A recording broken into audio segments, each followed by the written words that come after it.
On s'attendait à un gros match et on l'a eu hier à San Paolo entre d'un côté Naples, deuxième avant la rencontre, et le Paris Saint-Germain aux ambitions européennes XXL qui était pourtant troisième de la poule C avant cette rencontre. Et malheureusement, encore une fois pour un club français, le Paris Saint-Germain n'a pas réussi hier à s'imposer malgré pourtant un match plutôt solide du côté des Parisiens. On va débriefer dans cette vidéo ce match Naples-Paris Saint-Germain, un très beau match, il y a eu des actions, il y a eu des buts, etc. C'est parti.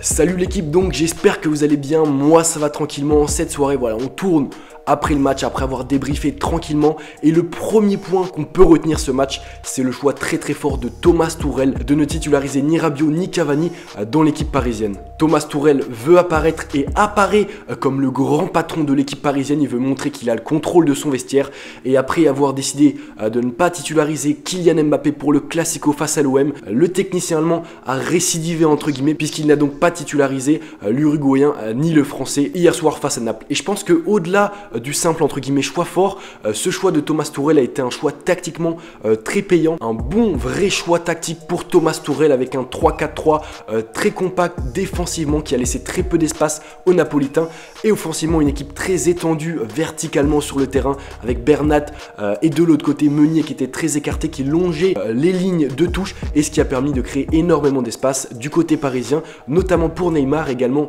à quelques moments pour Kylian Mbappé. Ça a créé des espaces intéressants qui ont parfois été bien utilisés par les Parisiens au cours du match, et ça leur a permis de se montrer dangereux. En parlant de Neymar, ça a d'ailleurs été pour moi le meilleur joueur du match côté parisien, mais plus généralement du match. Il a été très propre techniquement, il a été surtout altruiste, ce qui est très important, ce qui n'était pas le cas au début pour Neymar au Paris Saint-Germain, et ce qui est de plus en plus vrai pour lui sous les couleurs du club de la capitale. Voilà, il fait énormément de passes, il a fait beaucoup de passes clés hier, certaines passes auraient pu se transformer en passes décisives. On se rappelle notamment de sa passe lobée pour Mbappé qui a après est tout proche de conclure. Bref, Neymar a été excellent hier pour moi, et malgré voilà une fin de match où il avait peut-être envie de faire un exploit trop individuel et pas assez collectif. Mais bref, dès que le Brésilien touchait le ballon, on sentait qu'il pouvait se passer quelque chose, une accélération, un dribble, une passe qui pouvait mettre en danger cette équipe napolitaine. Neymar a vraiment été le facteur X côté parisien hier, et pour moi ça a été donc le meilleur joueur de la rencontre.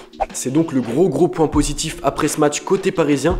Cependant, son compère en attaque, Kylian Mbappé, a pour moi été en dedans. Il a été décevant, un peu comme depuis le début de cette campagne européenne pour le Paris Saint-Germain.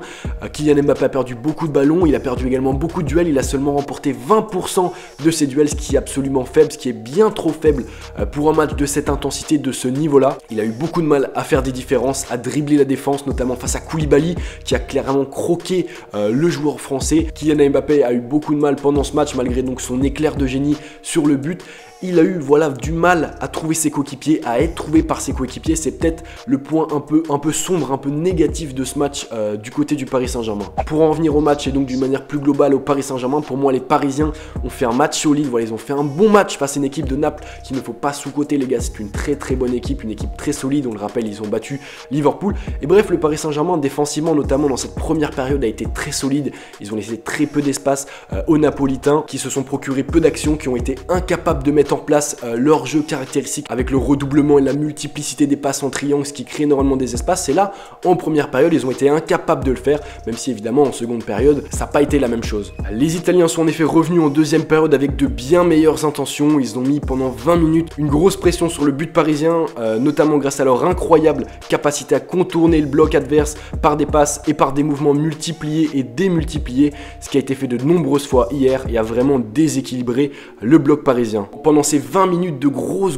domination collective du côté de Naples, l'équipe d'Ancelotti, les joueurs d'Ancelotti ont frappé 13 fois au but en seulement 20 minutes, ce qui est absolument énorme et démontre l'ultra domination donc des Napolitains pendant ces 20 premières minutes en deuxième période face à une équipe parisienne incapable de ressortir le ballon et de se montrer donc dangereux. Le PSG a tenu comme il pouvait, voilà, ils ont tenu la baraque notamment avec un Buffon absolument incroyable qui a sorti 2-3 parades presque miraculeuses, mais le PSG au moment où on pensait qu'ils allaient le mieux ont fini finit par craquer sur une grosse erreur de Thiago Silva, un penalty qui est transformé par Lorenzo Insigne. A noter quand même qu'il y avait hors-jeu de Callejon au départ de l'action sur le penalty, hors-jeu qui n'est pas sifflé, et ça nous permet de rebondir sur un autre point du match qu'il faut retenir. Un autre point un peu sombre, un peu négatif, c'est l'arbitrage qui est encore une fois très moyen et qui est un peu en défaveur du Paris Saint-Germain. Je suis pas vraiment un partisan de l'arbitre bashing, du fait de tout le temps critiquer l'arbitre, de critiquer sa performance pour justifier un mauvais résultat, justifier une défaite, etc. Mais encore une fois, le Paris Saint-Germain est tombé sur un arbitre qui a commis plusieurs erreurs, qui a été un peu fâcheux dans ses décisions. Le hors-jeu de Callejon sur le penalty qui est sifflé, le penalty non sifflé sur Bernat alors qu'il y avait clairement penalty, l'arbitre était tout proche, il ne l'a pas vu. Également un penalty, il me semble, qui peut être sifflé en première période sur une main dans la surface, volontaire, involontaire, c'est toujours débat. Mais bref, là aussi c'était encore un peu litigieux. Et donc encore une fois, Paris en Ligue des Champions n'a pas été vraiment avantagé par l'arbitrage. Après, rien de scandaleux, rien de complètement fou, mais ça commence à s'accumuler et c'est pas facile côté parisien, ça commence à faire un peu beaucoup pour les Parisiens. Et donc avec ce match nul dans cette poule C, tout reste possible pour les 4 équipes, d'autant plus que Liverpool a perdu 2-0 sur la pelouse de Belgrade, une grosse surprise et ce qui relance complètement la course au 8e de finale. Rien n'a encore fait donc, les 4 équipes de la poule sont au coude à coude, on a Naples et Liverpool en première position avec 6 points, le Paris Saint-Germain juste derrière avec 5 points. Et pour terminer ce classement, en 4e position, l'étoile rouge de Belgrade, donc qui a 4 points, la surprenante étoile rouge de Belgrade qui n'est toujours pas éliminée et qui peut encore espérer se qualifier pour les 8e de finale. Tout est donc très serré dans cette poule C, ça va être très compliqué de sortir dans les 2 premiers de cette poule. Ça va être très compliqué pour le Paris Saint-Germain qui va devoir presque réaliser un exploit à Belgrade en essayant d'aller s'imposer là-bas en Serbie. La pelouse serbe d'ailleurs qui a vu Liverpool perdre, qui a vu Naples être tenu en échec, et donc Paris va devoir aller batailler là-bas pour les s'imposer. Et le match que j'attends le plus, les gars, c'est face à Liverpool. Le PSG va recevoir Liverpool, ça va être un match plein d'intensité, un match plein d'enjeux, une finale avant l'heure, peut-être le match de l'année presque pour le Paris Saint-Germain qui n'a pas le droit à l'erreur, qui va devoir quasiment obligatoirement s'imposer pour se qualifier pour les 8e de finale. Et j'ai vraiment hâte de voir le comportement des joueurs de Tourelle face aux Reds de Jürgen Klopp.